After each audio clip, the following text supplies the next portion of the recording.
Ok, bắt đầu cái livestream của tối ngày hôm nay thôi. Chúc mọi người là con Sherlock Holmes Chapter 1.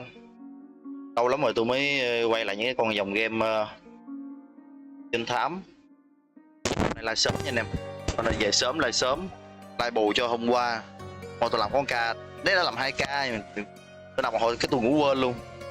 Thôi vô game thôi. Được rồi, cài đặt coi, âm thanh coi. Cái âm thanh nhạc này phải tắt nè. Tắt cái âm thanh nhạc đi. Hai Weibo chuẩn bị mình chơi qua con game mà nhỏ nhỏ mà không với bản quyền. Độ khó bậc thầy suy luận kể trinh thám trẻ. Hồi cái này rồi dễ thôi, khó quá chơi không nổi đâu. Chơi ba bàn bật nè, phụ đề bật nè, ngôn ngữ tiếng Anh. Mega Man đâu, Mega Man rồi. Lâu lâu mà phải đổi gió chút xíu chứ. Trò chơi mới, tình mẫu tử. Hỏi lễ tân số phòng của tôi. Bạn đang lạc đường. Game này game trinh thám nha. Game gọi là phá án. Thuốc lá từ hợp cái gì? Sao nó không có tính sợ nước. Anh ta mà rơi xuống nước là sẽ ngất liền. Cái chuyện mà sợ nước là từ cái con đồ quay kình đó, anh em có thể coi lại từ trên kênh tôi luôn. Nó không sợ nước.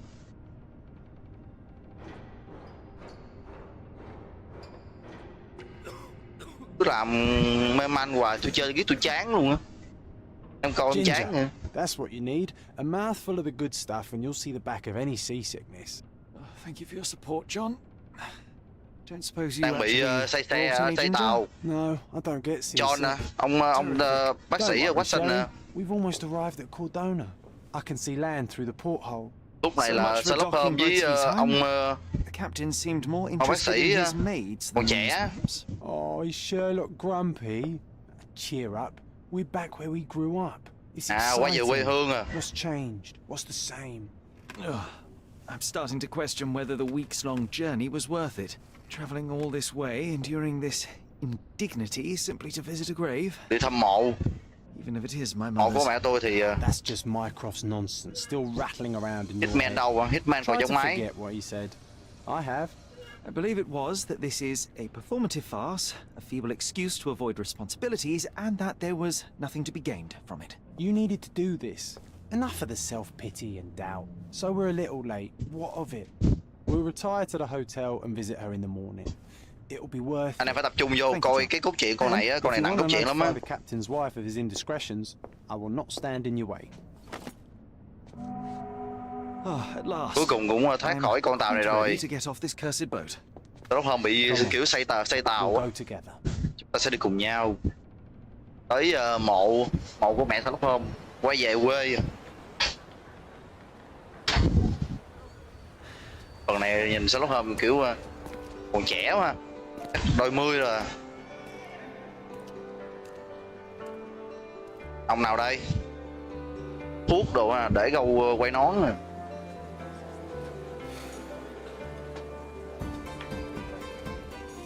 Nhạc kìa, có gì với bản quyền. Phải coi hết đoạn này thôi, kệ đi. Có gì mà lỗi thì tôi xóa cái nhạc đoạn này cho anh em gọi là livestream cho thoải mái.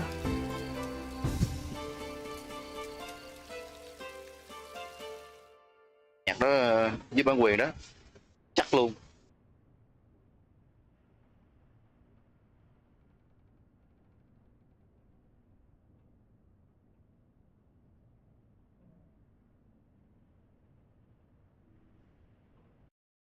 Hey Sherry, come on, catch up. Sorry, nhanh lên. Yes. Được rồi, di chuyển nè. Ok, tương tác. Rồi nó giống như phần trước thôi. Ủa nó hơi lắc nha anh em. Hơi lắc kìa. Con này đâu có nặng đâu ta.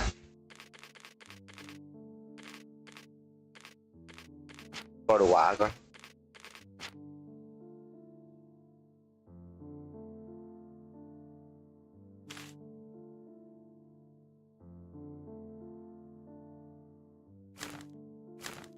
Tôi phải giả xuống một chút cho đỡ lắc. Tại tôi vừa la vừa. Sherlock, Don't get lost in this Đừng có huge lại trong khu vườn rộng lớn này Follow the nhé. sound Đi of theo my tôi là voice. được. Đi.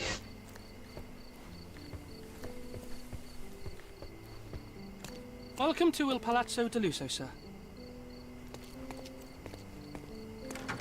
Welcome to Il Palazzo di Lusso, sir. Đến We khách just sạn. need your signature. Chỉ ký tên là được. There you are. Ah, Mr. Holmes. Yes, we Chào ngày have hôm. room 221. Chúng ta đã trúng prepared for bị you. căn phòng I see it 211 was cho ngài. reserved for two Ngài có thể lấy thêm một chìa khóa Would you like nữa. a second key? Muốn lấy thêm một chìa khóa nữa không? No, I think we'll stick Không, to it. không cần, tôi Very good. sẽ xài chung. Rooms are Được rồi. upstairs, sir. Welcome Phòng to ở bên Cordova. trên, thưa ngài. Sherlock, I want to see our room. I hope there's a balcony with a view.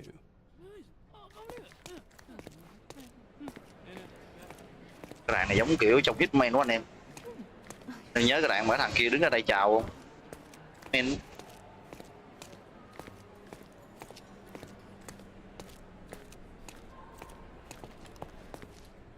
Đó là phòng nào vậy ta?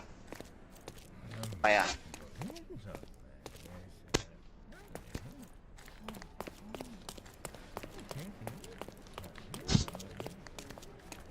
Hai hai một hai hai năm 221 22 ủa 226 luôn rồi, về bên kia. Kia bên kia.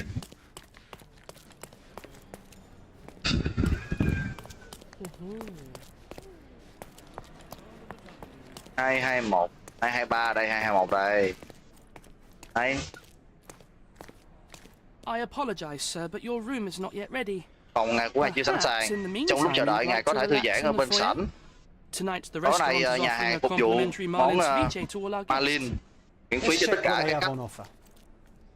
Let's check what they have on offer. Đi xuống phục vụ coi nó có ăn gì không, ăn xíu coi. Này, này đúng không?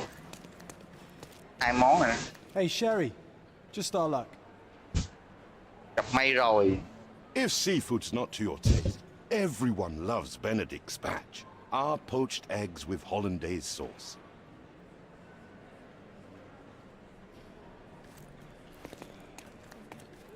Đấy. A medium, John. Haven't Hey, we đồng. been through this already? Come on, it's not like we've got anything better to do. Có thầy đồng ý. Nào đây? Excuse me, sir, but I Thứ believe lỗi cho Mr. tôi Keyes is ngài. conducting a seance at the moment. Perhaps you'd care to have your portrait drawn while you wait? Why?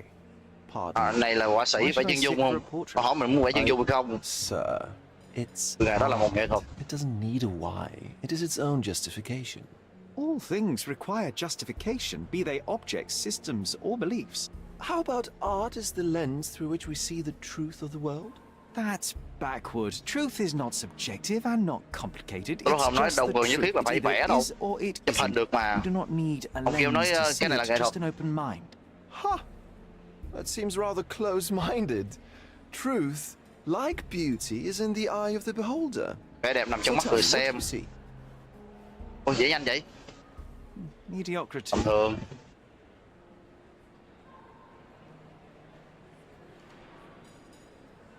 Come now, Sherry, what did he do to deserve that? The servant mentioned ceviche at the bar, Sherry. You should grab us some, and I'll find us a table. I'm starving. Okay, time to check if John found us a nice table for the evening. If seafood's not to your taste, everyone loves Benedict's batch. Our poached eggs with hollandaise sauce. Nhưng nó chỉ cho mình lấy một phần thôi. Ông Watson, John Watson, ông nói ông đi kiếm đây kiếm bài. Sherry, I'm over here with my new Ursine companion. What are you waiting for? Put the dish down so we can tuck in. Cordona's even quieter than I remembered. It's going to be a long evening. Ah, come now, Sherry. What say we amuse ourselves with a little game? Bây giờ chơi trò chơi với ông bác sĩ để chờ trong thời gian phòng được dọn xong. What were you thinking? Oh, promise me it isn't nonsense. After being cooped up on that boat, I am itching for activity. No. As you can see, someone left a cane on our table. I simply thought you could identify À its đã để owner. quên cây gậy ở trên So bàn. it is nonsense. It'll take me a minute, John, at most. Well then, you can deliver it to him as well. Deliver it to him? Then what are the staff here for? Aesthetics? Stubborn, Sherry, too stubborn. You wanted something to do. Ông có sợ ông kêu là mình nên đi trả cái gậy này cho cái chủ nhân của nó. Let me take a look. Nhưng mà ông Sherlock này ông nói có nhân viên để làm gì, để chân hay gì? Rồi. The cane is made of ebony. It's worn uncared for and bears the scars of numerous hits. Mung, cane làm bằng gỗ mung. Tại lâu. Crest depicting a bulb of garlic in a meadow, perhaps the Fielding family or Meadows, or Craven from the Old English name meaning garlic place.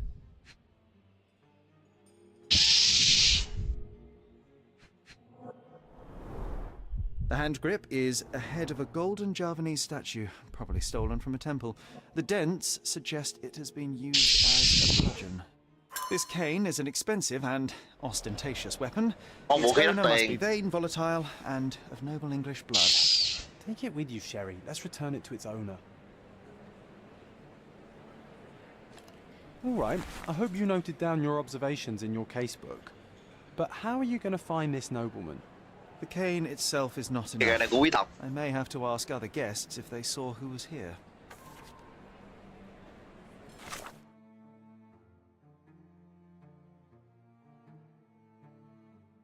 Kiến thức game, tài điều tra.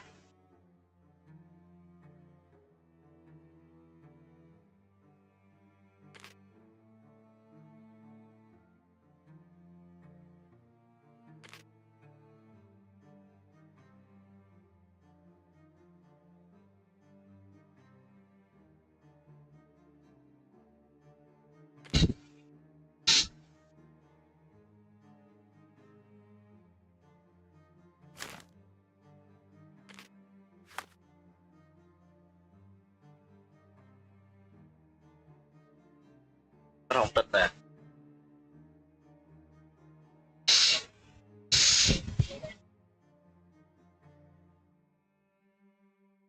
Tính ra sao nó hơi đại ông biết nhiều quá ha.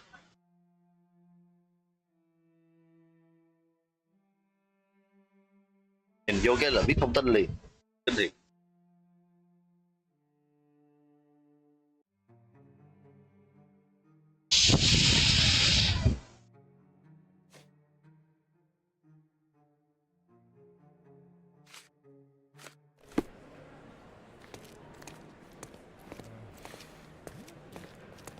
Rồi, lấy thông tin coi.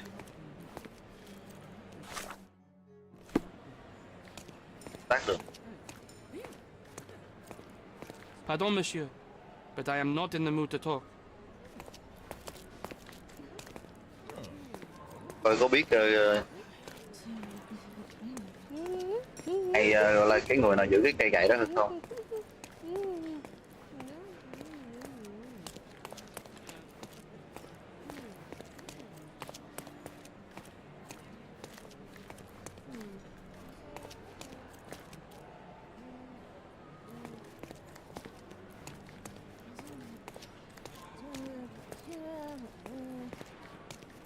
Đây.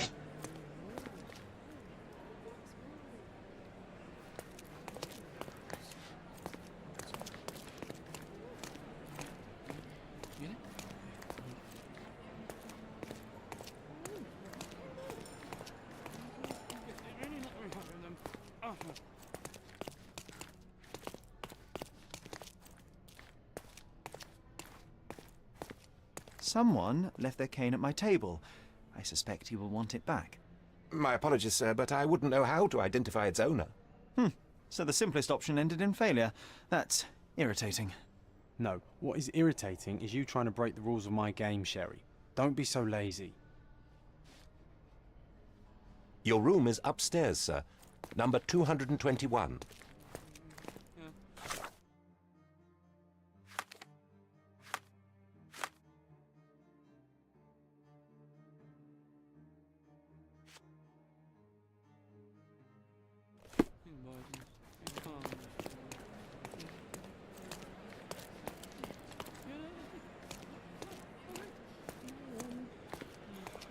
Hết rồi, ở lầu đi.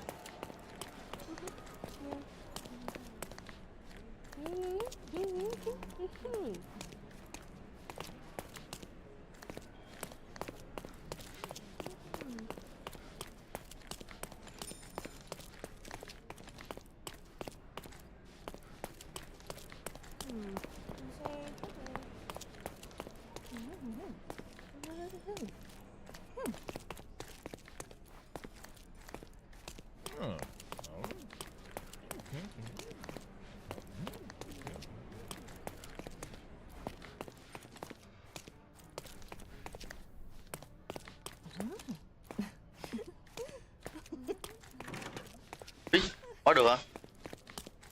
Không, không mở được.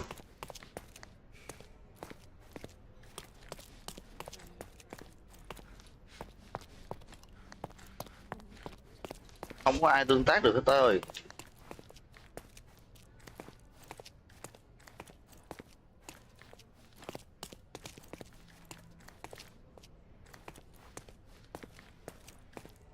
Tới hỏi những người đang đứng về manh mối, nhấn C để mở tay ghi bằng chứng. C ghi bằng chứng mới được.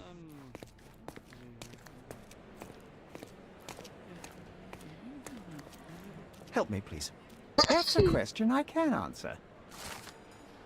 Có 3 người ở bạn đó. À, phải ghi cái bằng chứng mới hỏi được.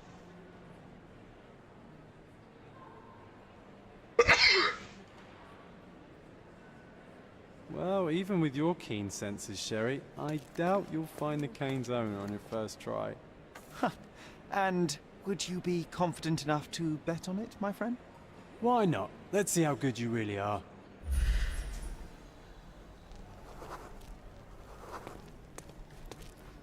Đầy không thoải mái, đáng mến.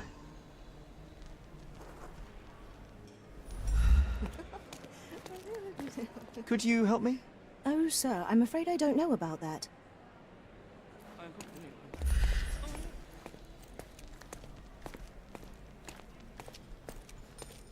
Để tìm ra chủ nhân của cây gậy, tôi phải xác định được vị trí của tên cựu sĩ quan hải quân.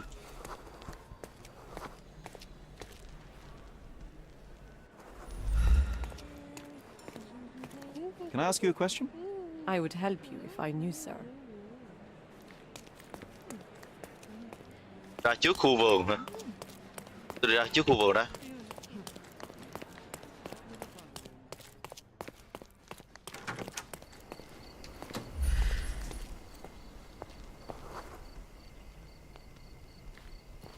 Đi làm viên chức tổ ong, đức quý tộc.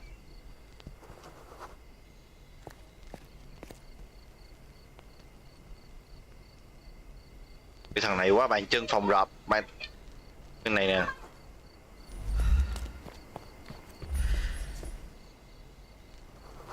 Đi làm du khách,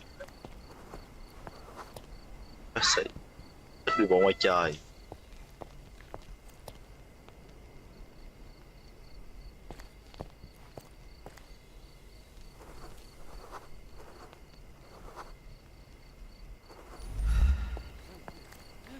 Not that one, huh? You lost the bet, Sherry. Don't let that stop your search for the Navy officer.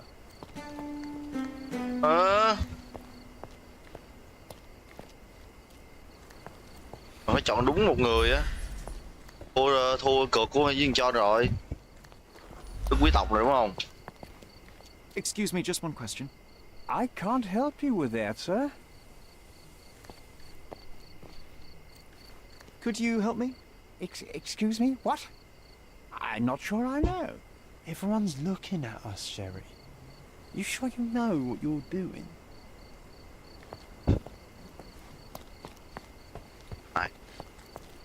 Is this familiar to you? I can't help you with that, sir. Mẹ ta. Can I ask you a question? My dear fellow, you're talking to the right man. À, ta sĩ quan nè, chính là ông ta.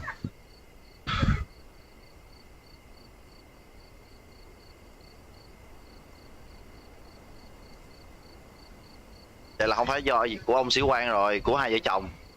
Hey, Sherry, don't we now have the perfect excuse to visit the seance? I'm just going to give the cane to its owner. You will not persuade me to take part in this show.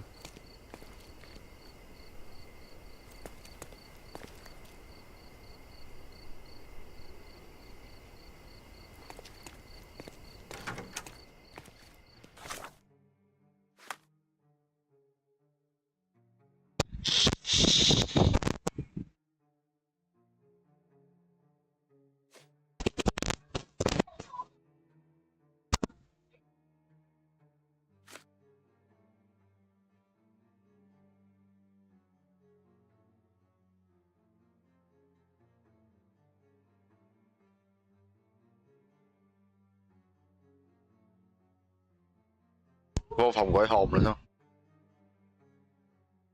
Đại sĩ quan chính là ông ta. Ông thì đi bàn về du thuyền, còn người phụ nữ thì loay hoay với cây gậy.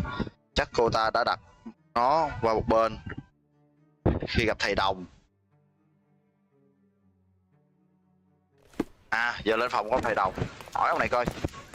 Your room is upstairs, sir. Number 221. Phòng thầy đồng là phòng nào?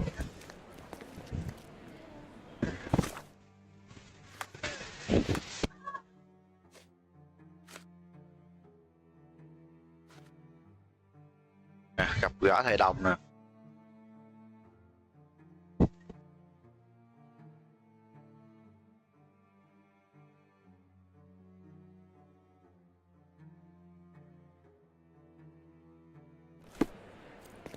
Phòng đây thầy đồng là phòng nào ta?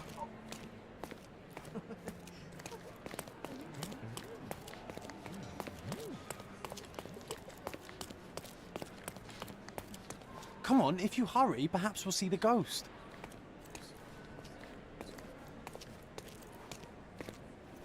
À, phòng này.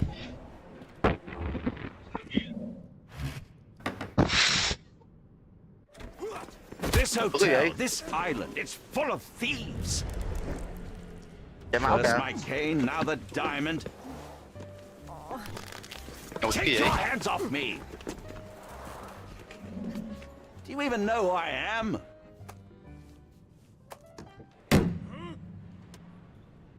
Hey boy, that's my cane. Đó là cái gậy của tôi biết mà. Very common design.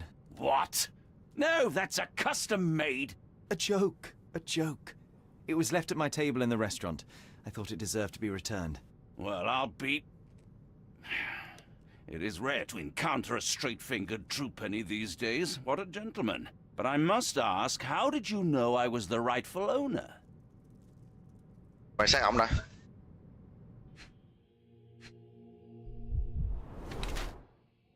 Da sưng đỏ. Đỏ. Đỏ, chắc ông này em xỉn rồi. Đi quýnh người ta mà. Nó mới phải đắt tiền. Giàu và rất sành điệu. Tại mới quýnh người ta xong rồi nè. Đầu củ tỏi. Không mang nhẫn cưới.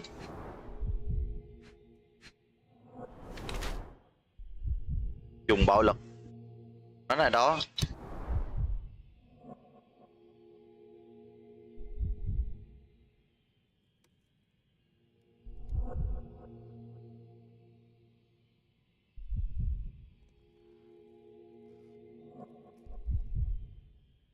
Ta có học đá bóng để tăng cường thể chất.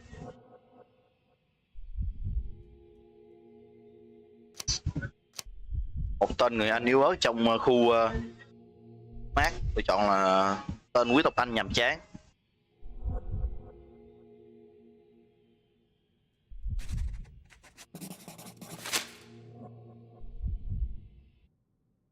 Simple deduction. Your cane told me everything I needed to know. I was after a strong middle-aged man with a keen interest in adventure, noble blood, and affection for strong drink. And if one were to go further, one may even be able to extrapolate your name from your heraldic symbol, Lord Craven.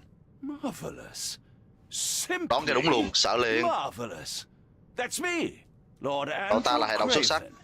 You are the real medium. Tôi đó còn hay hơn là hài đồng. Well, you found my cane. Perhaps you can locate my diamond too. Yeah. Ông này bị mất cái cục kim cương. Will be child's play for you, Mister. Ông tính là đi kiếm thầy đồng để hỏi. Then I'm sure the local police can suffice. The police? Why Mà bother? tôi là thám tử. I know this harlequin stole it. The only question is, where is it hidden? Fine. Give me my stick and I'll resolve the matter myself. This thief almost confessed after a single punch. I suspect a beating may result in answers of questionable veracity. Fine. I shall spare you and he the trouble if you first answer me this.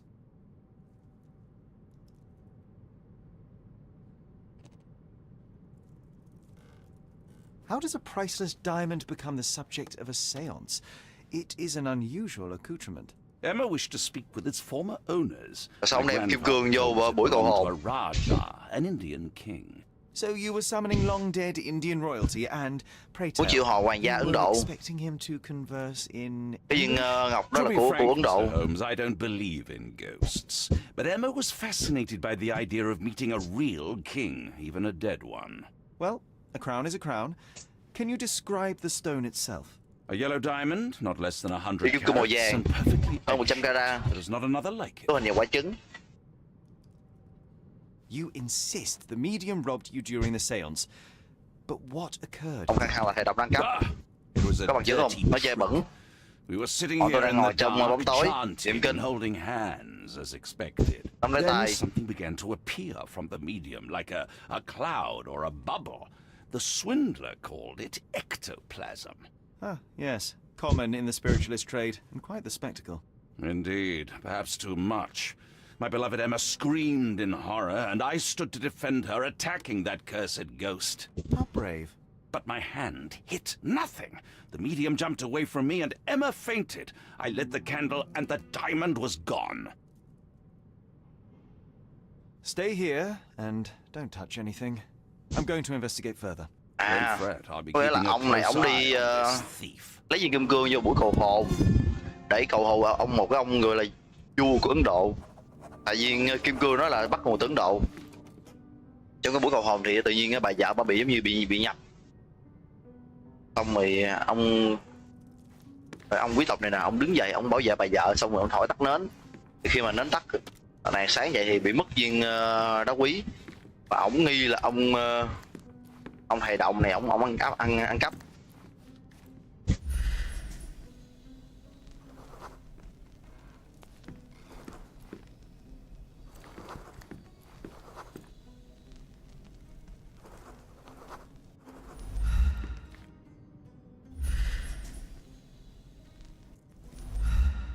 Màu xanh là máu đúng không? Có chỉ với ông này coi trước coi.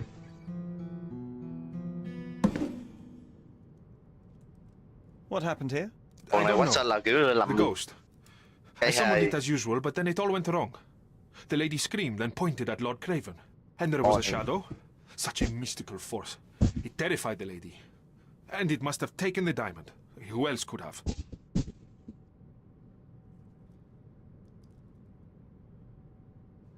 Ta sẽ xem xét qua lấy nó.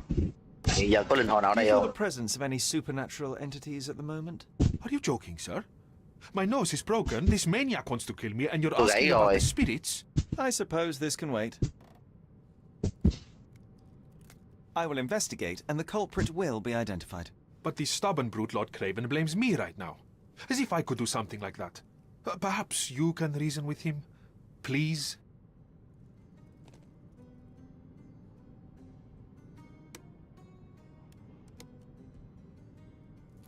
Was this covered on purpose? Of course. It is very dangerous to leave a mirror exposed during a séance. The spirits may become enraged. Or Nếu mà someone linh hồn may thấy gương notice này rất là that nguy they hiểm, should not ông see. che lại. Quite a display for the tremulous visitor. Cái nào này để How can you hù, not love yêu this bóng vía. stuff, Sherry? It adds so much atmosphere to the room. Pale skin, quickened pulse, unsteady breathing. She's barely conscious. The feebleness of women. Really, Sherry? Poor thing. Thank you for helping us resolve the situation, sir.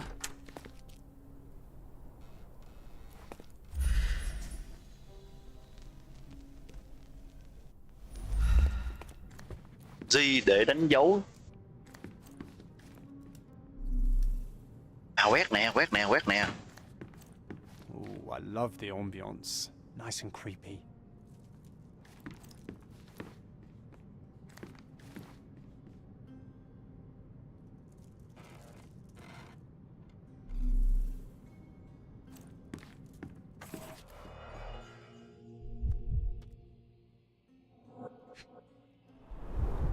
This must be the ectoplasm.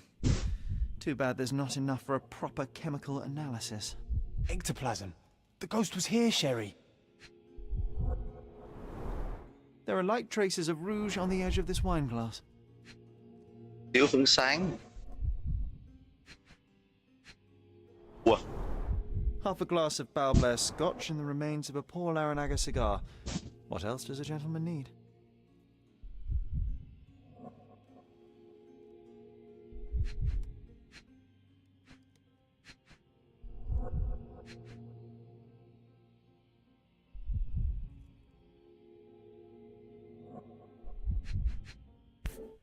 gì đây?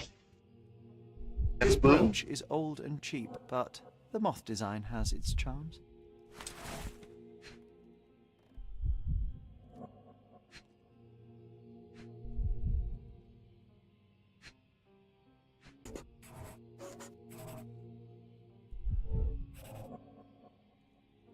Còn một cái nữa chưa quét ra.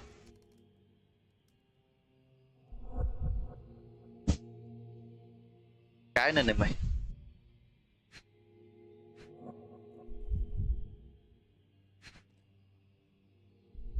Nó đánh dấu cái này ta.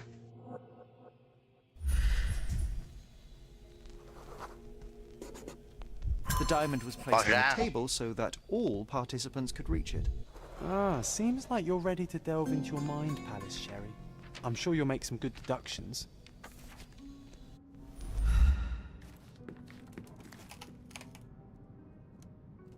Suy luận đã.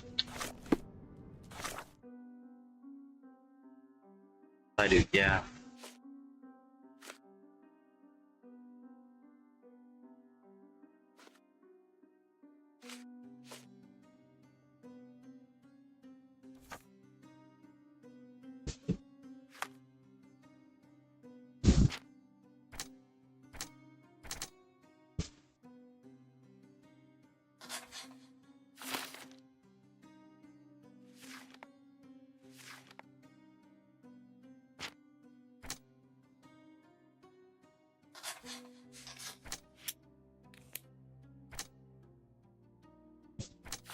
Suy luận là sao tôi không hiểu ta.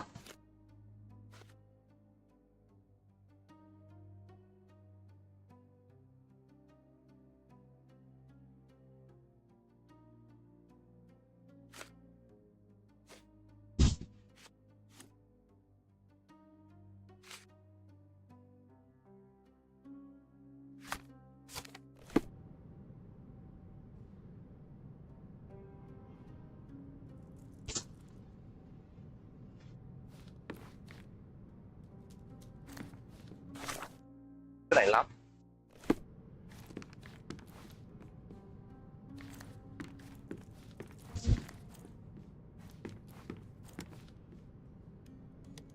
Đã lục.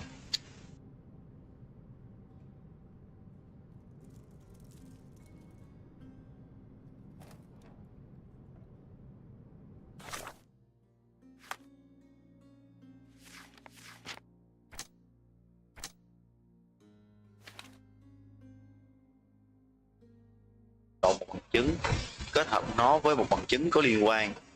À, cái này nó ngược với kia. Phu nhân chỉ tay qua bài.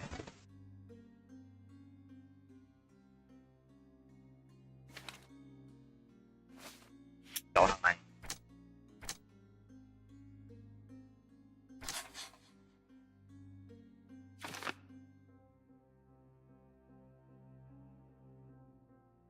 À, đây nè, phu nhân chỉ vào cửa sổ, tôi chắc phải đã nhìn thấy ai đó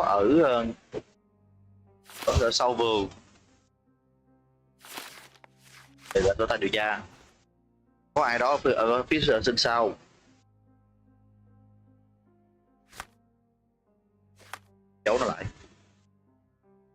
chưa quen Seems nút lắm. there may have Chưa been tôi quen an nút là tôi sẽ unexpected visitor outside the window. Ah, I hope it was the ghost of the Raja. ở đây. Tắt từ đầu. Thứ gì đó bị kẹt. Góc dài của ai nè? This looks recent. A shoe with a broken heel will surely leave scratches. All right, John. Do you think a ghost could leave this footprint? I'm reserving judgment. Use your keen eye to follow the trail. What?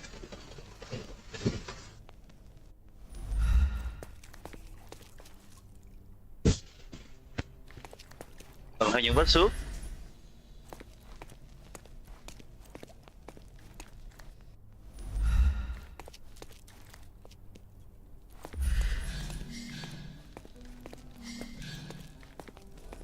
À đây.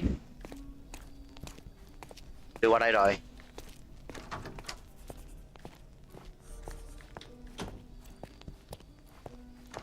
Có tìm ra hung thủ rồi. Có dài nè. Không có đế nè. Size 4 with a broken heel. Gậy gót. Số Size 4 4. with a broken heel.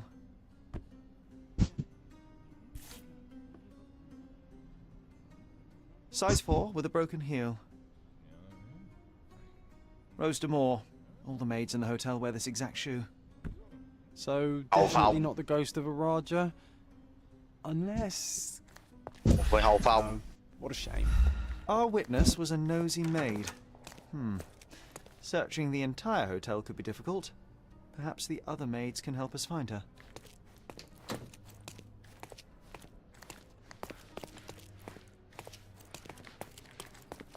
Such a shame that Inspector Placido vanished. I'd feel much safer with him handling this.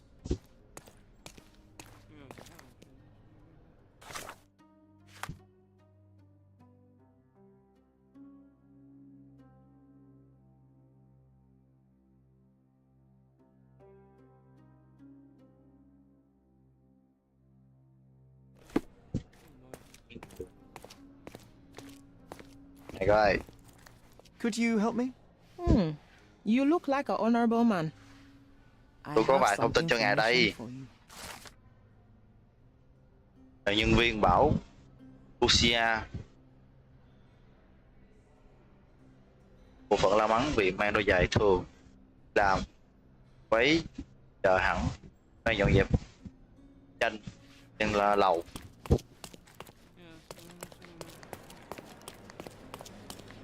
Tranh trên lầu. Có là tôi trước tôi có kinh nghiệm chơi tao lóc hơn mấy phần trước rồi. Biết cả ở đó đúng không? Từ trước có mấy ông ngồi đánh đạn đây tôi không có vô được. Finally, there you are. One would think a maid would be easy to find in this place. I'm sorry, sir. Do you need more towels? No, no. You are the maid who saw the ghost in the seance room, yes? How did you know? Cho ngài biết. Simple. You changed Để shoes mà- after breaking a heel while fleeing the Bà scene. này thấy ma I'm trong phòng. sorry, sir, but if I may ask, who are you?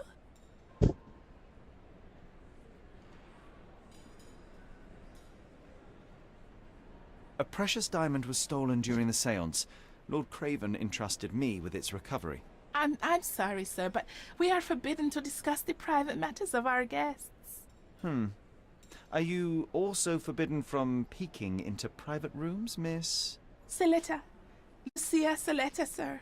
Tell me, Miss Saletta, what would your manager say if he knew you were spying on guests? Oh, please, sir, don't tell him. I have a family. I need this work. I won't, but Ồ, only để if lấy you thông answer lấy my questions truthfully. lời khai cho đúng. I can tell. Cậu đã nhìn thấy gì trong phòng? Describe what happened during the seance. A lady and two gentlemen were sitting at a table, touching their hands to something. Và một con ma xuất hiện trong The phòng. medium started to whisper and chant, and a ghost appeared. A ghost? You're confident? It was unearthly, sir. It grew from the medium's chest, a glowing cloud or a bubble. I pressed closer against the window to see better. And the lady saw you? How did you... Yes! She screamed and pointed, so I hurried to escape, and I broke my heel. But I did see the ghost. A sickly, evil thing. And that's all you can tell me? Did you see any of what happened next? The medium, Mr. Galici, he was doing something with the ghost. He grabbed at it like he was trying to catch it. And then I ran. I suppose I should be grateful you endured these horrors for such a long time. All right, I have your account memorized. Good day. You scared the poor girl, Sherry. Did she really deserve that? We all got what we wanted. She talked. I stay silent. Oh, let's get back to the crime scene. I always love seeing you explain simple things to simpletons. Bây giờ lại phòng gọi hồn để sâu chuỗi hết tất cả các thông tin. Lady Craven retired to her room to rest. Lord Craven remained here until the staff reported that the medium was locked in his room.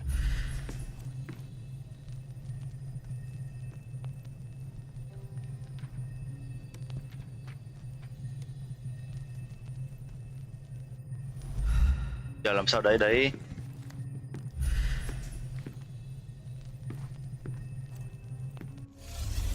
À đây. Giờ mình tưởng tượng.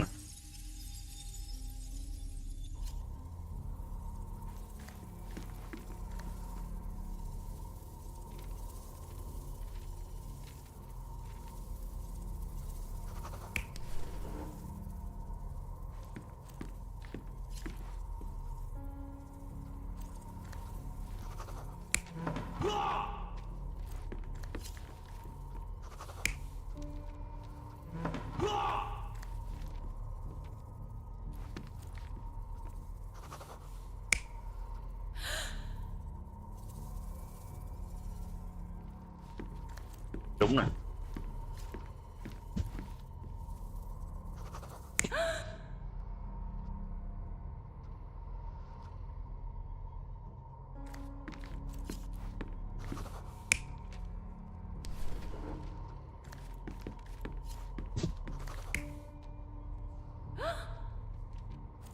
Đó là cái này được.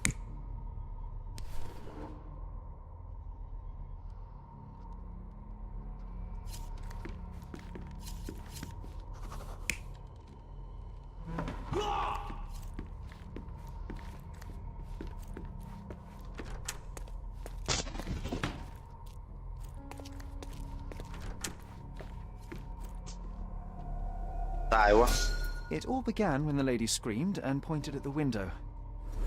Lord Craven jumped up, ready to face anything, ghost or human. The medium shrank back in dismay. He was not expecting such a reaction and had to quickly hide the ghost.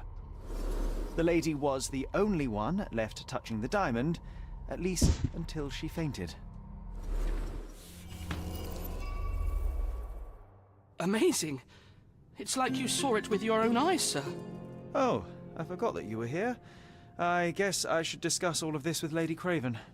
The Cravens are upstairs in room 226. It is one of our finest suites. If the lady was Để gặp touching a lại bà phu diamond, nhân. then she would have felt the ghost Bà take. tỉnh chưa? Where'd you get this 226. from, Sherry? A jellyfish? Phòng 226. 23. Kìa.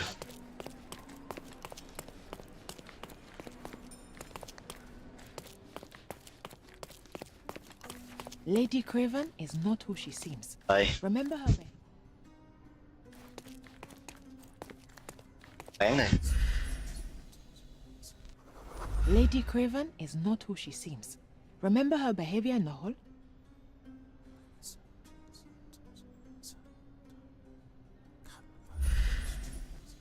Lady Craven is not who she seems.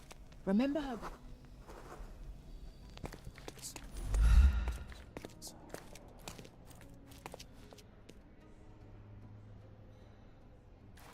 Lady Craven. Để tôi nghe lén được ba bà này, hai bà này nói chuyện ta. Kế được không?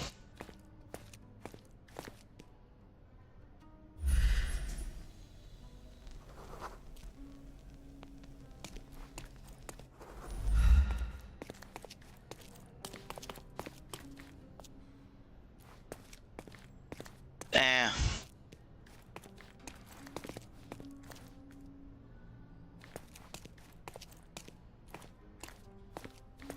Lady Craven is not who she...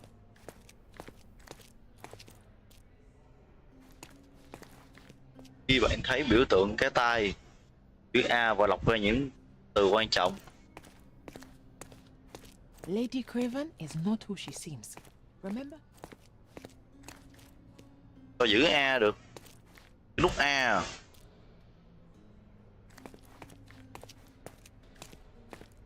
Lady Craven?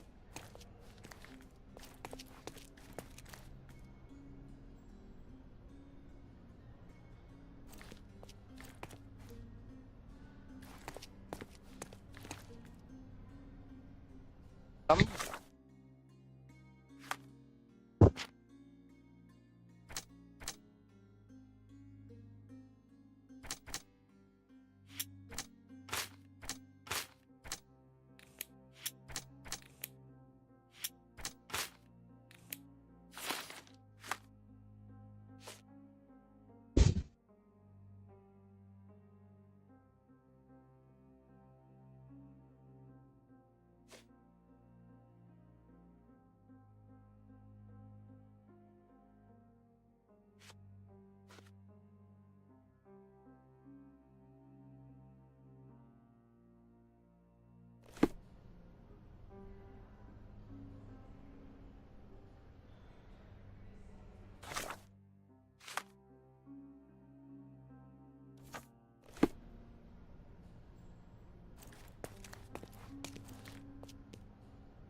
Làm sao để nghe lén được ta?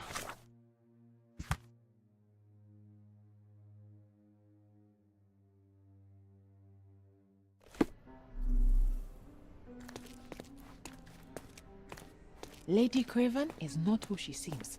Remember her behavior in the hall? Those are the sharp eyes of a man with a bright mind.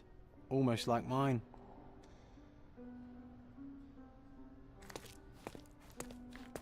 Whoa, what a breathtaking man.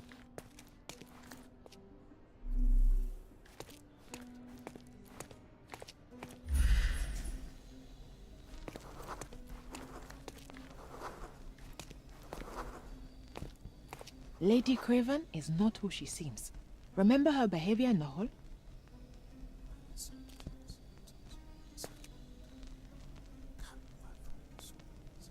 Lady Craven is not who she seems.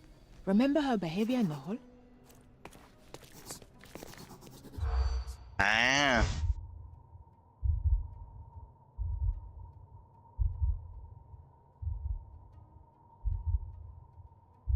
Với cái thức ăn không?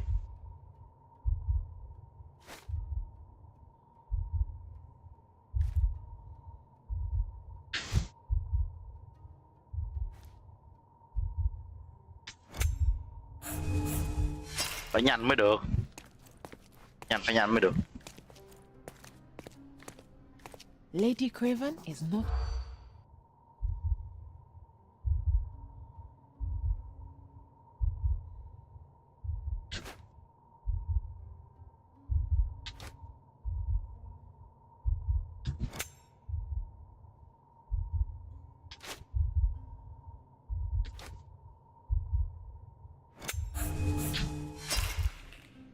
Nhanh mới được.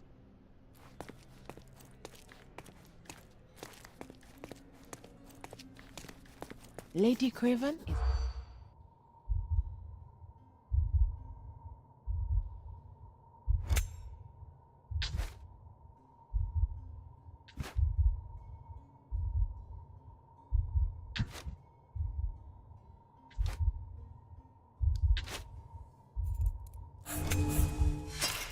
Chậm nha. Tới 3 manh mối luôn. Lady Craven is...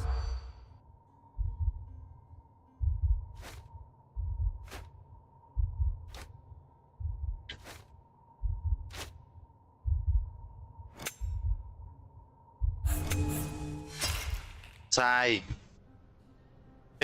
cái gì mà đã được trong chừng là sai đó. Lady Craven is...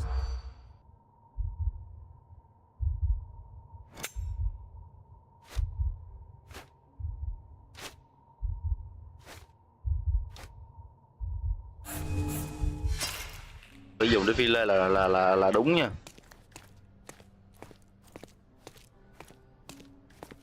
Lady Craven is...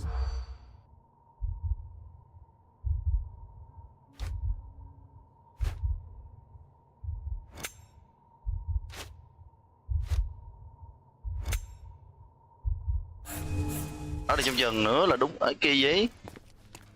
Cho nó được trong chừng đúng mà. Sao hồi nãy nó không chịu? Lady Craven is...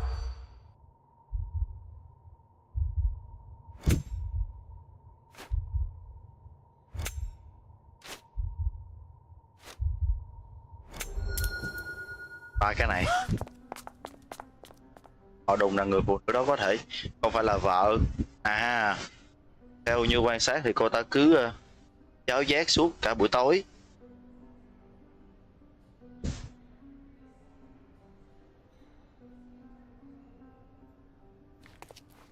Đồ. Bà không phải là vợ của ông này rồi, vậy là bà là người ăn cắp rồi. Ấy.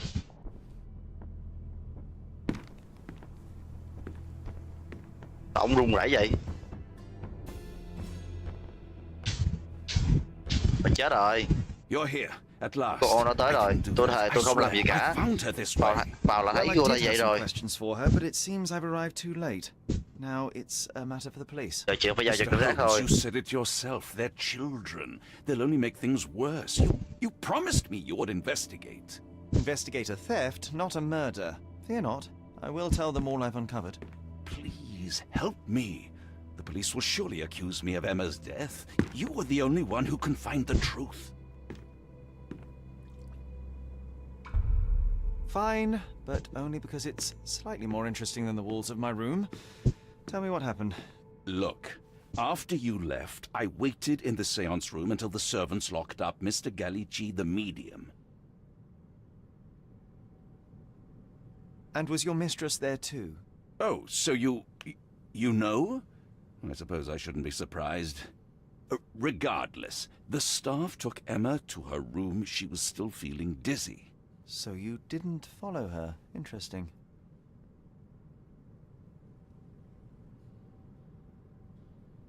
Is Mr. Gallici still being held? And where did the servants secure him? He's in room 225. But that pigeon-livered man at the reception desk refused to give me the key. Well, I will have to visit reception myself then. Perhaps he will listen to reason. Where did you go instead? To the bar. It had been almost an hour. I see. And how long did you stay?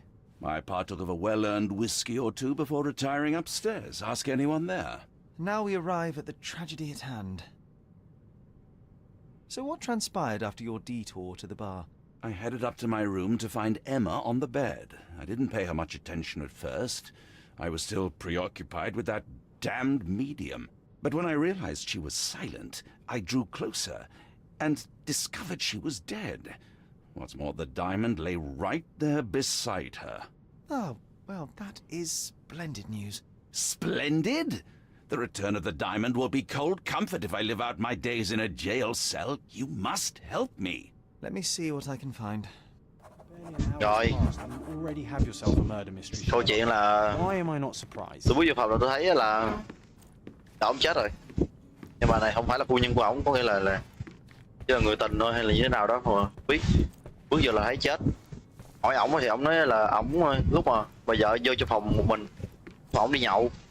Ở dưới quầy ba 1 tiếng đồng hồ sau ổng lên đây thì thấy bà im lặng tựa bà ngủ. Xong rồi một hồi á, ông lay bà thì thấy bà chết rồi. Trên tay vẫn còn cầm viên kim cương hồi nãy đã mất.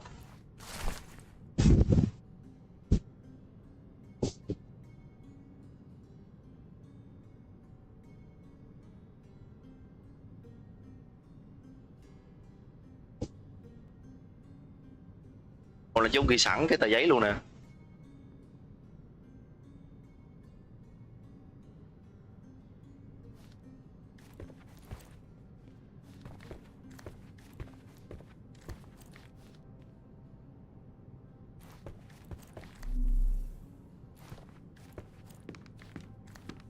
Someone was not happy with his post.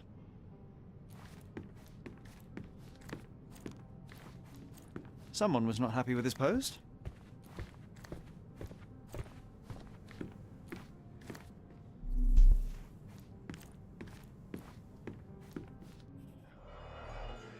Cái xác rồi. Strangled with bare hands, judging by the bruises. Bóp cổ bằng tay. Cái cổ chết rồi.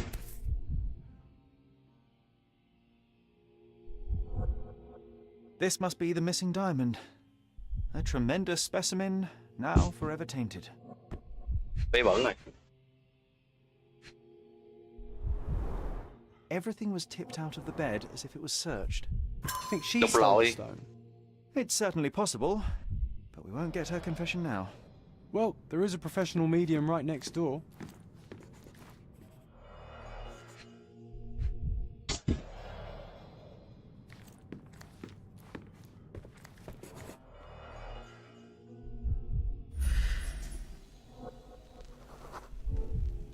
Aha, a neat hiding place. Why would she conceal all of this? Cái hộp này có cái đáy giả.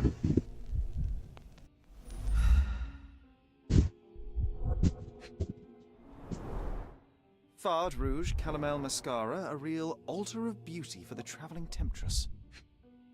Trang điểm.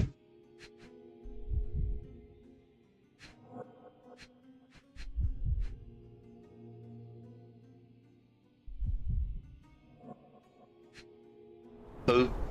Several £1,000s, that's quite a fortune. Chi phiếu.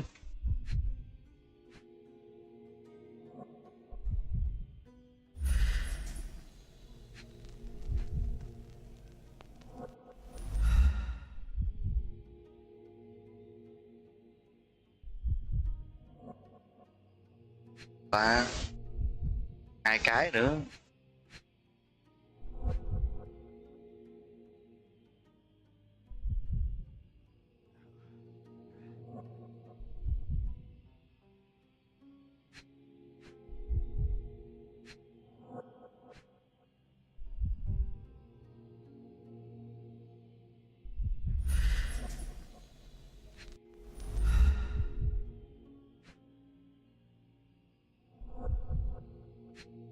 Đây nè.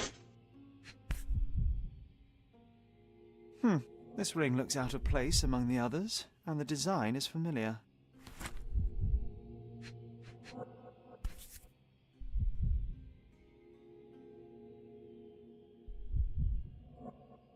Virtus Audacta Sapit, courage tastes bold. A unique family motto. The mystery deepens. A victim with a checkered past and poor taste.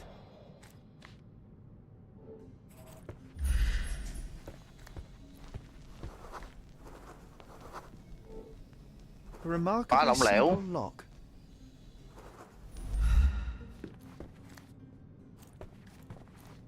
So young and so dead. Another mystery to investigate, my friend. Coi thông tin.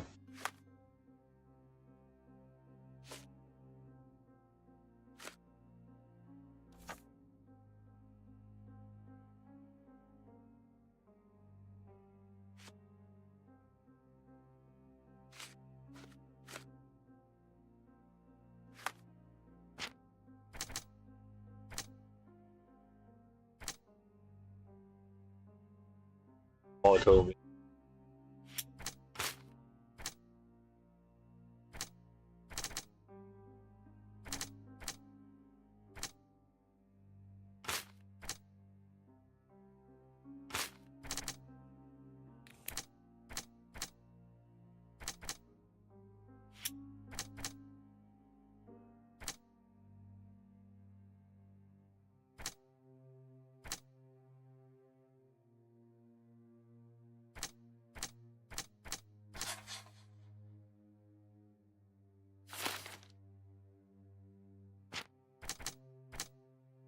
Đang sâu chuỗi là những cái thông tin.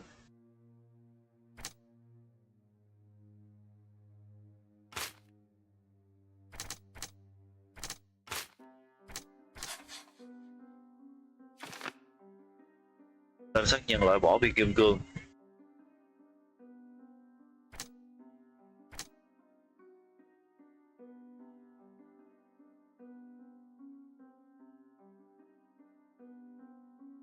Từ từ mình chưa có.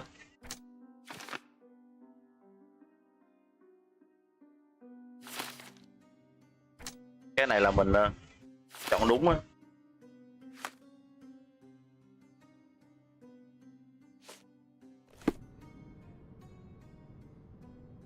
Tôi đi hỏi thử coi.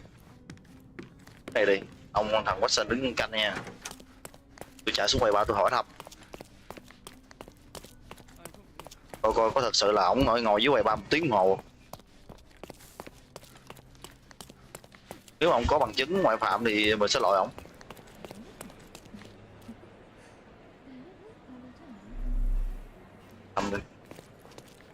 Excuse me, just one question. That's a question I can answer.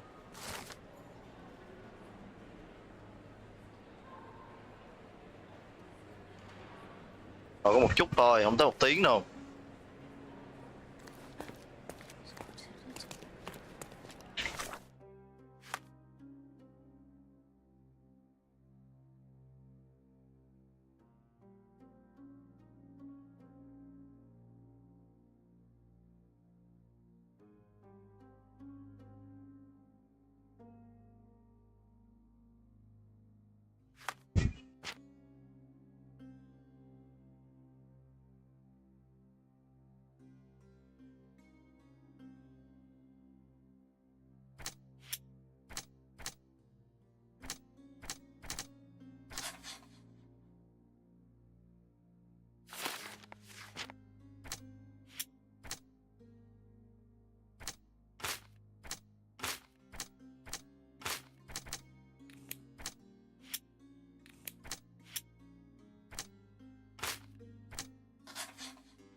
Luca và Emma đã có trang sức giống nhau, có thể họ đã gặp nhau.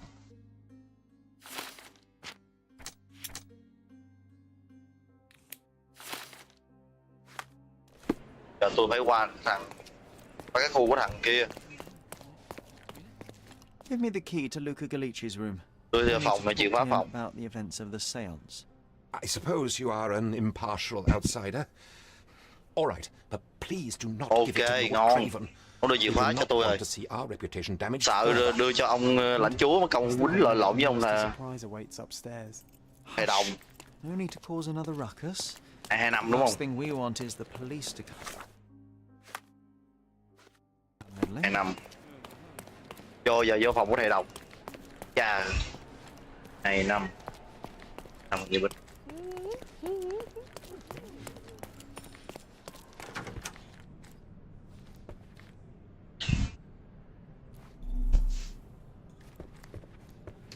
Do you always travel with your books, Mr. Galici?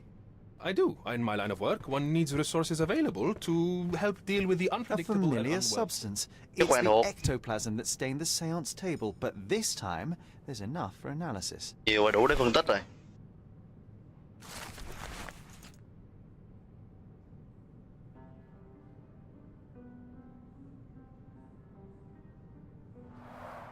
Tools and accessories for masterful prestidigitation. Làm ảo thuật chuyên nghiệp. Or weapons and defenses against visitors from the great beyond. Someone is making the most of his stay.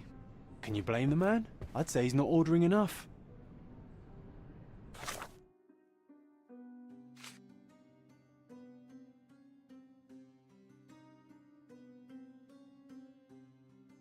Để thí nghiệm cái thuốc này ta.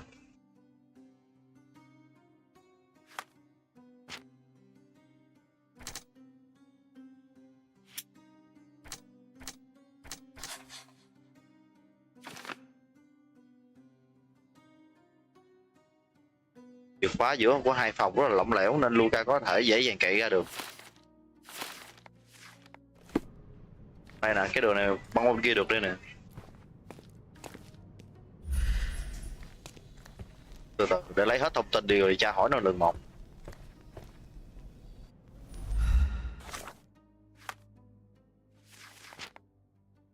Cái nữa chưa ra.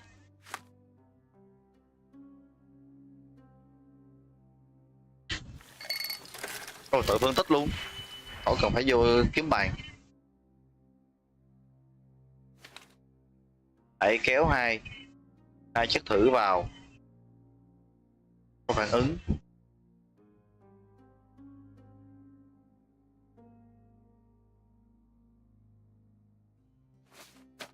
Cái đầu vậy.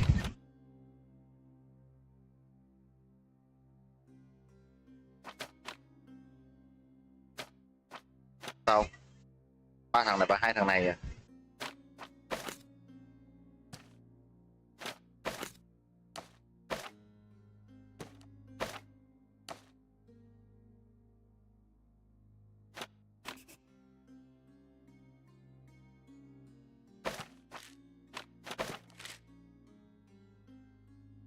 Giờ phải làm ra được cái chất này thôi.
Tao không.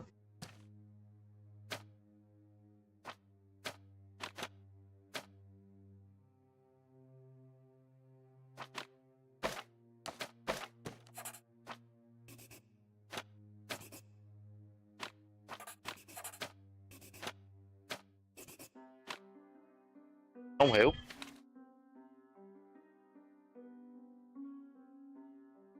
Kết những thứ liên kết thử.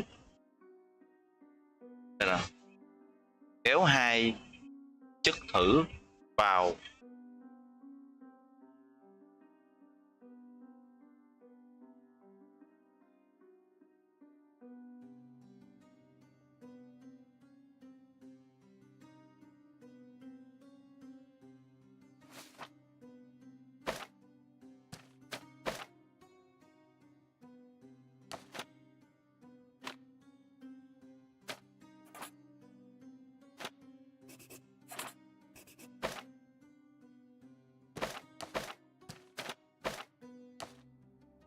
Tao thì chưa hiểu nha.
À.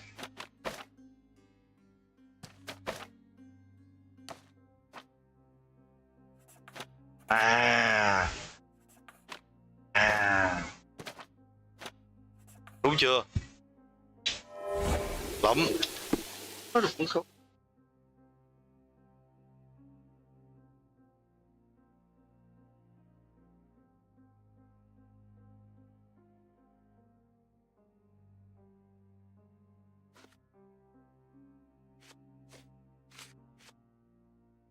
My faith in this medium has burst, just like a rubber balloon. Không tin được thằng thầy đồng này rồi. Tài chất kinh quá.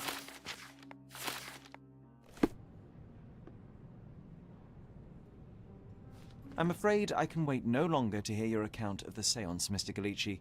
So please, tell me what you saw. Lady Craven wanted to meet the spirit of the Raja.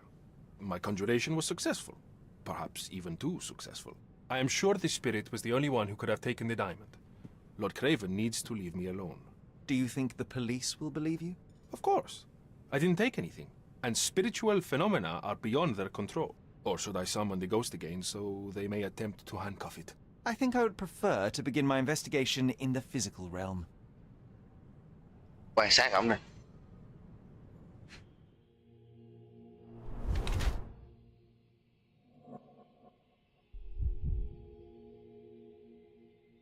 Lớp trang điểm.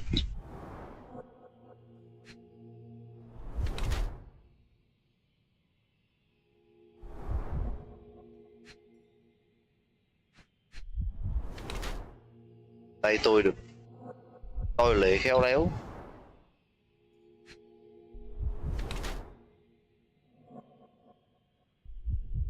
Dinh dưỡng ốm lắm.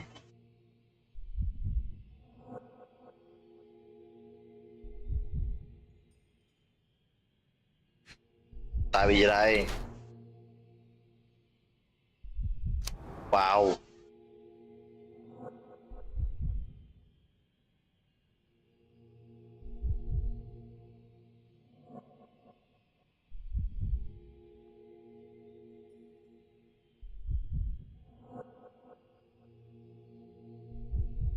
Chắc là tên Trộm.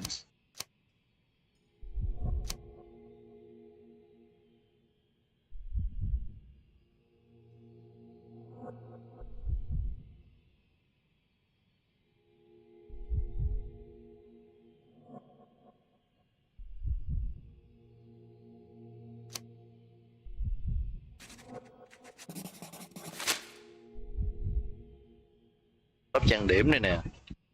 Chả làm hài đồng ha. I have shocking news that changes your situation entirely. Oh, no, wait. What am I thinking? The spirits will have told you this already. I'm not in the necessary state for summoning. The spirits preferred clarity of mind and soul. Please, tell me. Lady Craven died in the very next room while you were in here. Did you not hear anything? What? How? In fact, I did hear noises. That Craven is a very loud man, but I never thought he would do that to his wife. Well, you claim to be a medium. Perhaps you could ask her spirit why. What? No, it's too dangerous. Oh well, at least I can make the dead talk. Those scratches on your hands look rather painful. What happened to you? It was those savage servants. They were so rough bringing me here as if I was trying to escape. When I'm free, I'll demand compensation.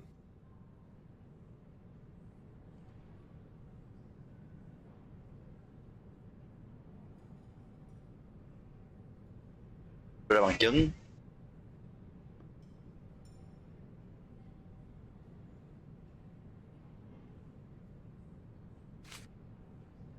Do you realize just how dangerous it is to hold phosphorus in the mouth? I beg your pardon?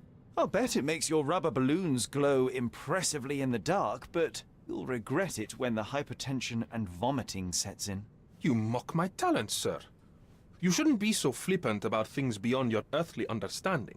How ignorant one must be to compare a spirit's ectoplasm with balloons. It was merely a word of caution. We both know how match factory workers look after several years on the job. Ồ đúng rồi. À.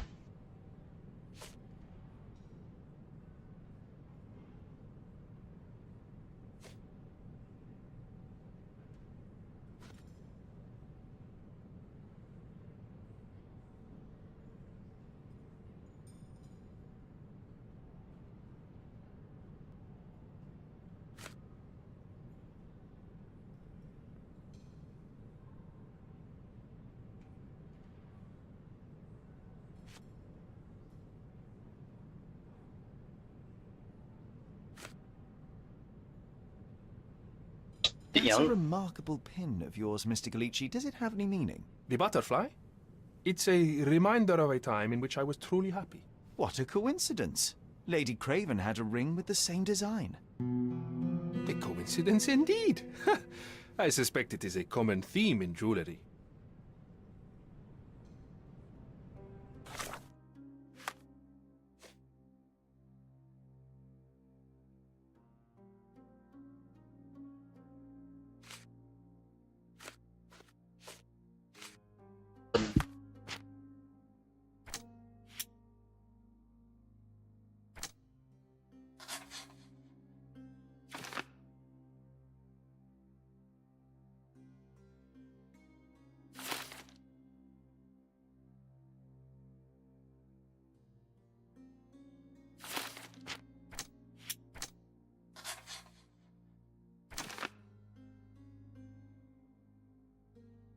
Hầu nào cào tay gỗng tao.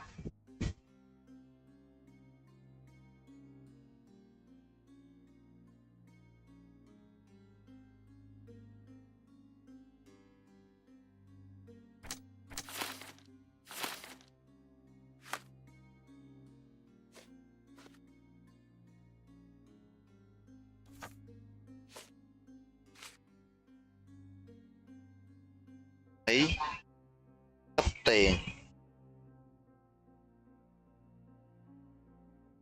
cái này phải hỏi nè, phải đi hỏi ra. Phải đi hỏi ra, chưa đủ thông tin đâu. Quay lại ông quý stop nè.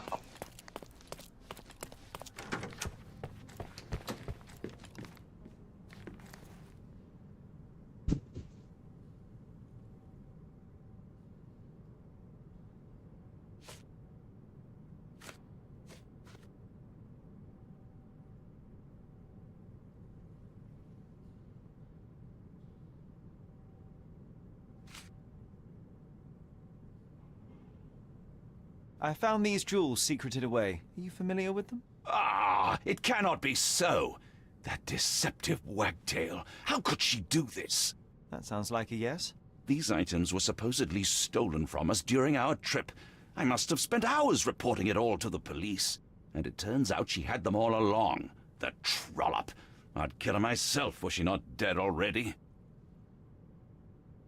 Chú rất tức giận khi trong danh sách ông ta tin chúng bị đánh cắp trong suốt chuyến đi.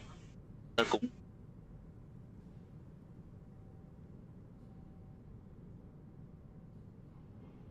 ông này không thể nào ông này giết được.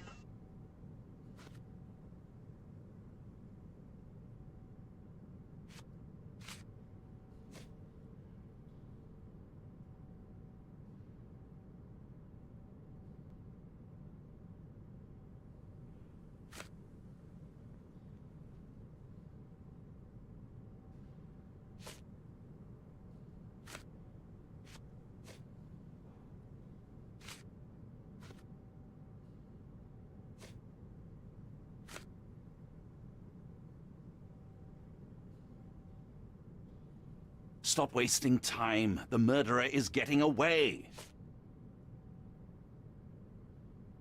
Get to the point, Mr. Holmes. I doubt I can help with this.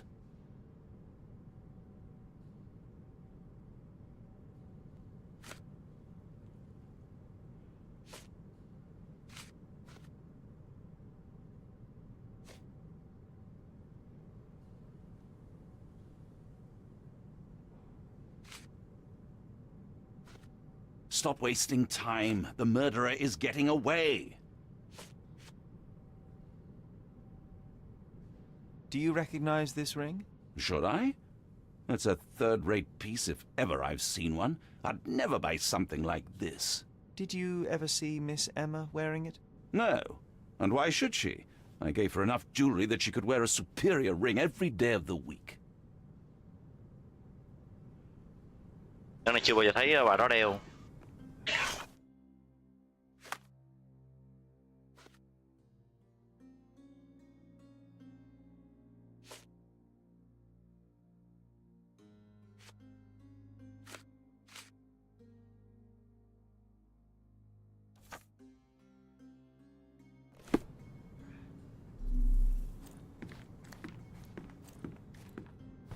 So young and so dead. Another mystery to investigate, my friend.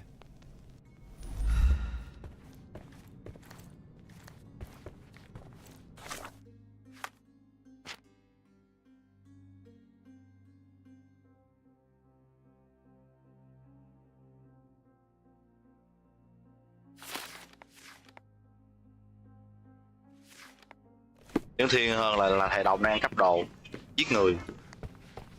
Con chúa này không thể nào giết người được.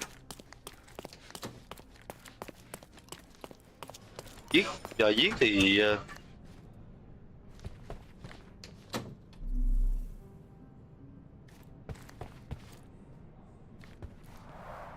Tools and accessories for masterful prestidigitation.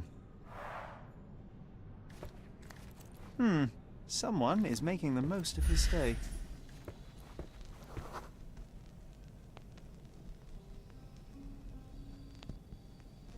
Đang lo lắng hả? This is all just a big misunderstanding.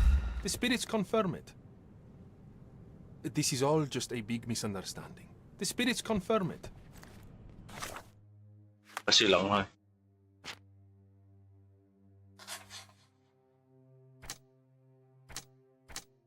Phải đi hỏi.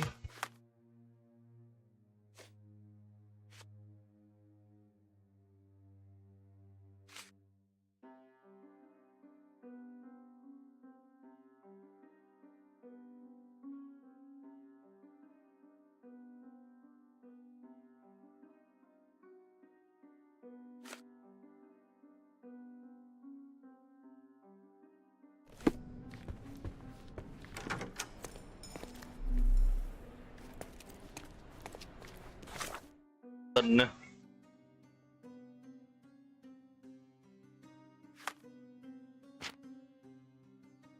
Rồi mà suy luận nó sợ nó là sai.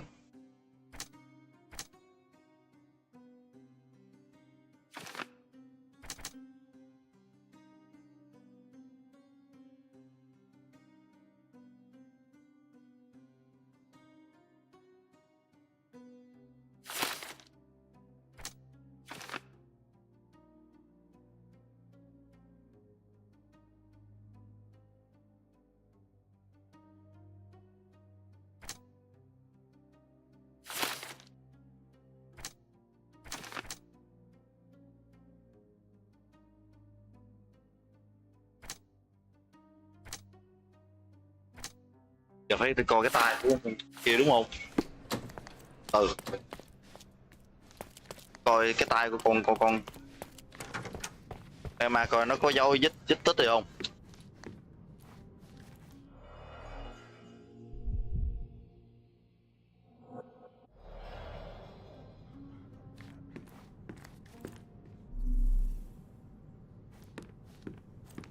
Do something about it, Holmes. I did not do it. You know that.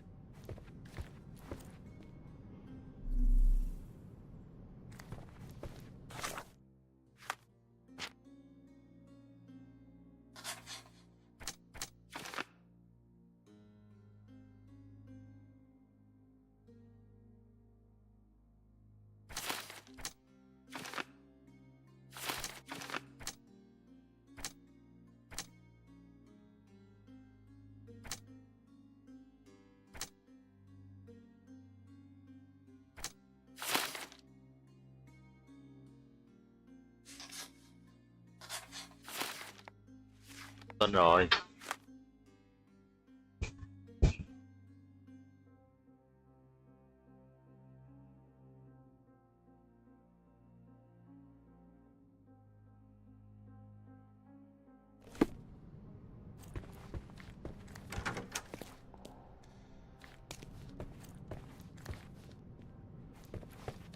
Chưa đủ thông tin nữa.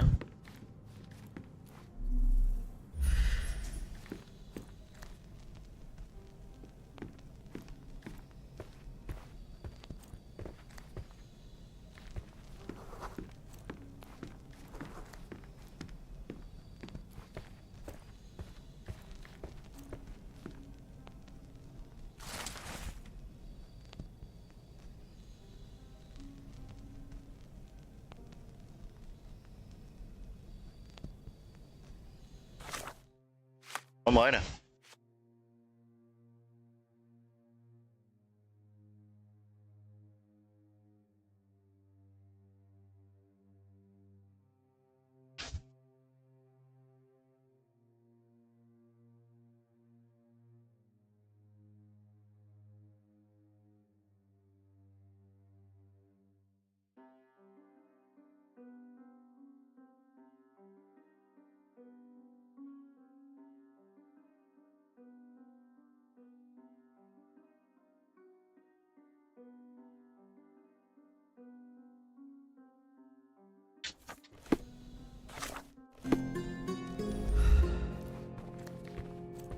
Không có bằng chứng rồi đó.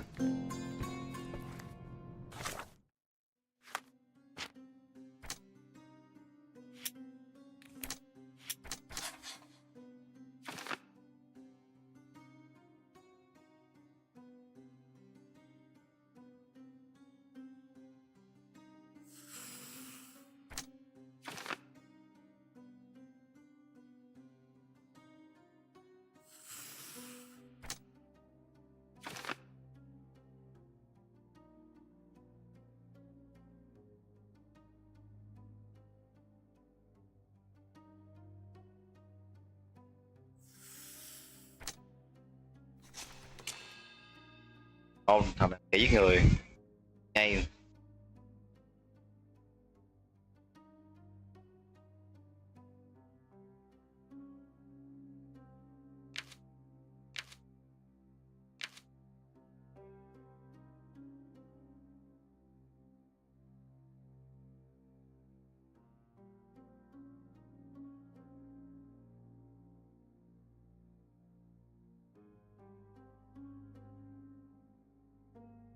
Chọn một trong hai. Một là bắt, gọi là bắt chừng ông ta để ông ta ở tù.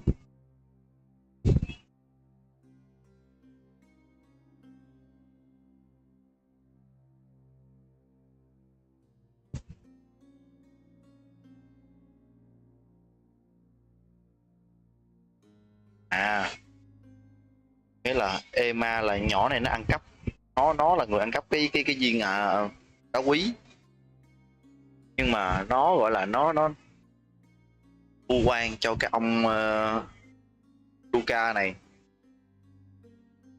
tại vì ổng ngày xưa là biết, gọi là hai người biết nhau, trộm á, xong rồi vu oan trong này để trả thù, xong ông này tức quá qua giết luôn.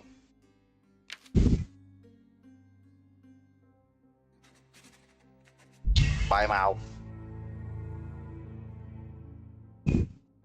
cái là kẻ giết người.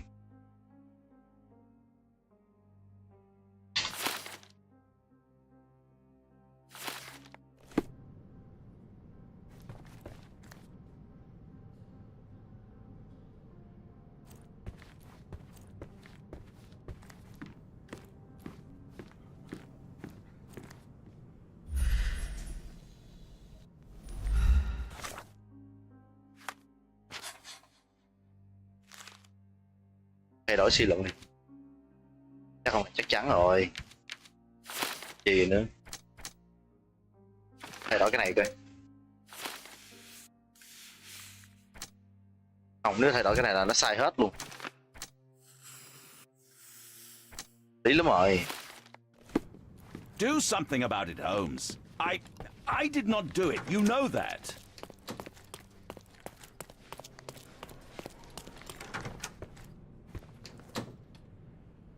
Luca Gallici, I know you murdered Lady Craven, and I can prove it. That would be a grand story for the newspapers. But where's your proof? I was locked in here and could not hurt a fly.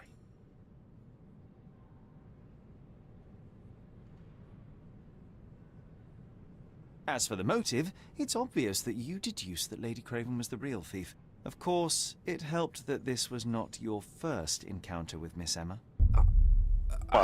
Cứng miệng ơi. I don't know what you're talking about. How on earth can you believe this? I think the police will easily find the proof when they browse their archives.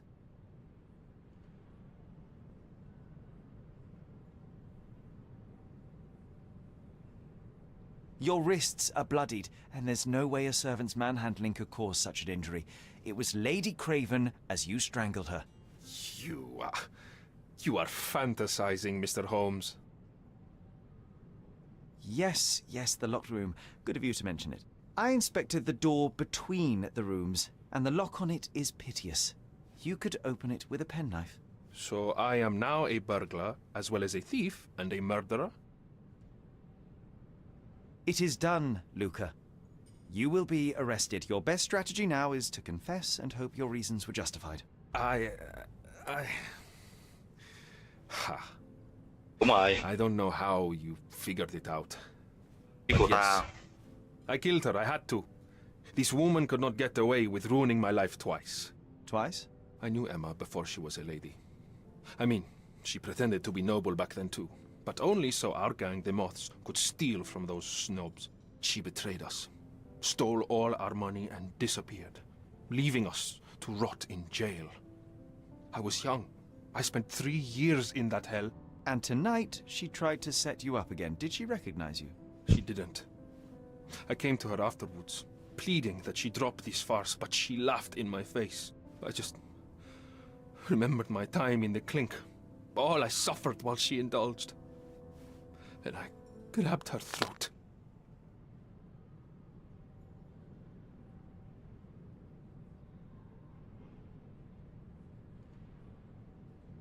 Murder is murder, Luca. You could have told Lord Craven the truth and seen Miss Emma's downfall, but you could not restrain Vì yourself. lý do này chăng nữa nhưng mà giết người đã là có tội You'll rồi. never know. Still, perhaps a jury will be Chưa more bị trừng easily phạt. swayed. If not, you'll get to see your friends in jail again soon.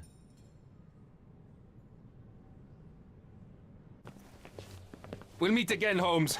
I will get you, in this life or the next. Get your hands off me. He murdered the woman who put him in jail. Should we be worried? Fear not, John. Unlike Miss Emma, I will see him coming.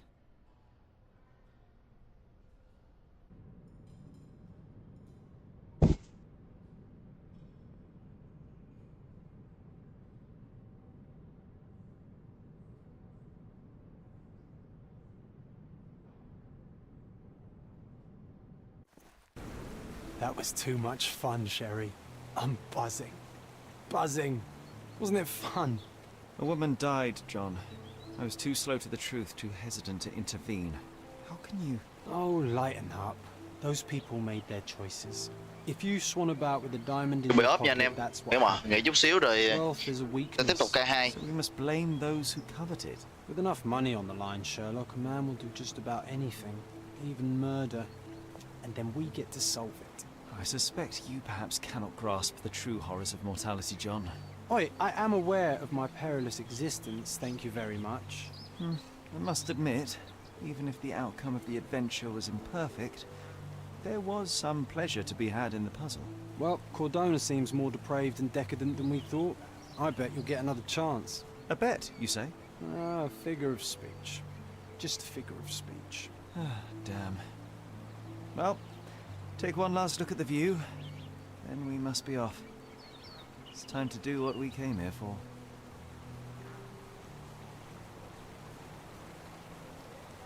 Rồi, cảm ơn mọi người đã theo dõi video nha. Giờ tôi up đây. Chút xíu rồi làm ca hai thôi.